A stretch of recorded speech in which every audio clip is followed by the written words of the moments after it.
So, I'm getting over being sick. And we all know that sometimes it's the greatest thing while you're trying to get over being ill, when you find good things on television, good things to watch, good things to kind of lift your spirit, get you a little, get you going, build suspense. I decided what was I doing? I was looking at Lamarr's page, and I decided that I needed to see the actual assistant that he was in, because I've supported him for so many years. And then I hit play. And the first one, amazing.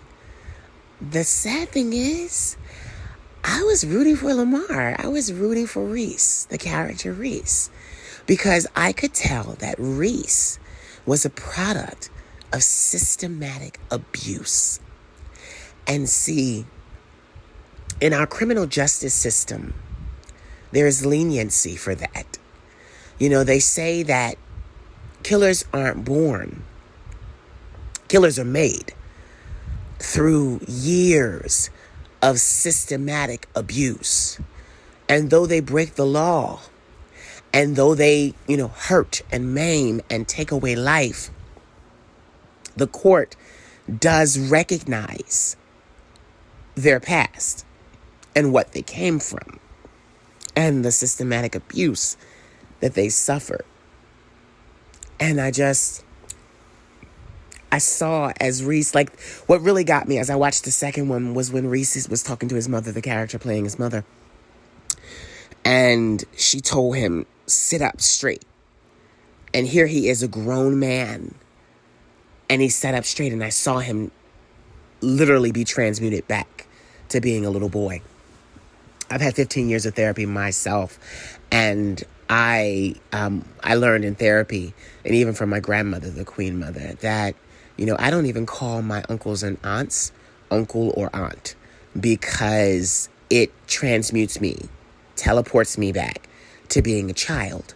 And I tolerate things that I shouldn't tolerate. And with me I'm turning 40 this year. So I got in the habit of calling them by their first names, whether they felt it was a disrespectful thing or not.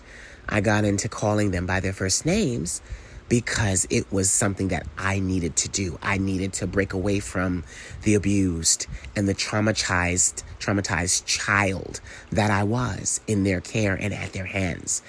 And I was really rooting for Reese, because even with all that he was doing, even with all of the militia and the anger and the displacement, because what he was doing was he was displacing his anger. He was really angry at his family, and he displaced it and, put that anger onto other people in his life. But I feel for him, because I could tell that was years and years and years of abuse. It's kind of crazy, because if I ever went back to school, I would go back for psychology, because I would want to deal with and study the insane, the criminally insane, because these people, though they've done bad things, they've done them as a means of kind of like acting out. When a child is acting out, if they say when a girl is fast and she's young and she's promiscuous, she's probably been touched. There's so many things that happen in the Black community that go unsaid and go unspoken.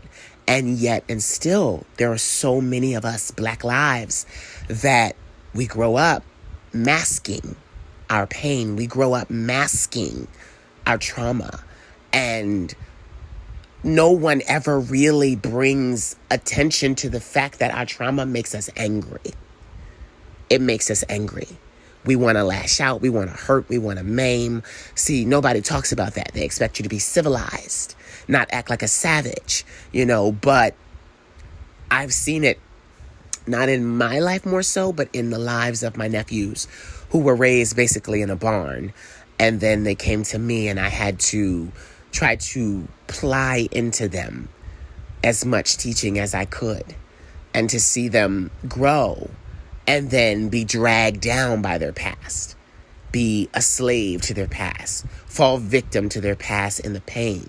Because it doesn't matter where you move, where you go in the world, you take that pain with you. And I remember that being in Paris when I was 22. I was a fashion model.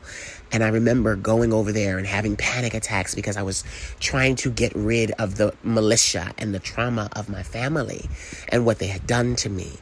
And it's so crazy that we carry that trauma in our blood, even as Black people, in our blood, in our genes, the trauma of what has happened to us through slavery and through, the ghetto life experience and just the experience of being in America.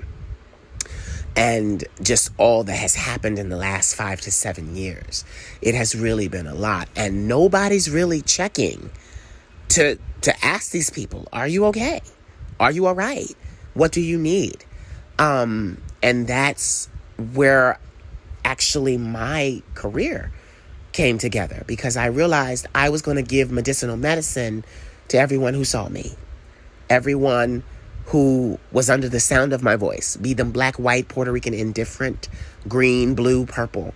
I was going to make sure that they received a jovial exhortation to be better. And in my work, that's what I have done. I give you that kick in the ass, that you can make it, that inspiration, that sometimes it's going to be gritty. But if you go through the grit, then you can come out and you can begin to heal. And that's the thing most people don't understand. In order to heal from a wound, you have to expose it. You have to clean it out of all the gravel, and you have to, dress it. And then there's the alcohol, and all of these things hurt. And then there's the stitches and the sutures. It hurts. And a lot of people don't have a very high pain tolerance. And it's something that I've learned in my life. I have a very high pain tolerance. And that is actually what helped me to survive all that I went through, the molestations, the rapes, the abuses, all the things that I went through, is that I have a very high tolerance for pain. So when I watch things like The Assistant and The Assistant 2, my heart is open, because I'm rooting for the main character who is clinically disturbed. Because I know that they weren't always like that. They were made into the monster that we see today.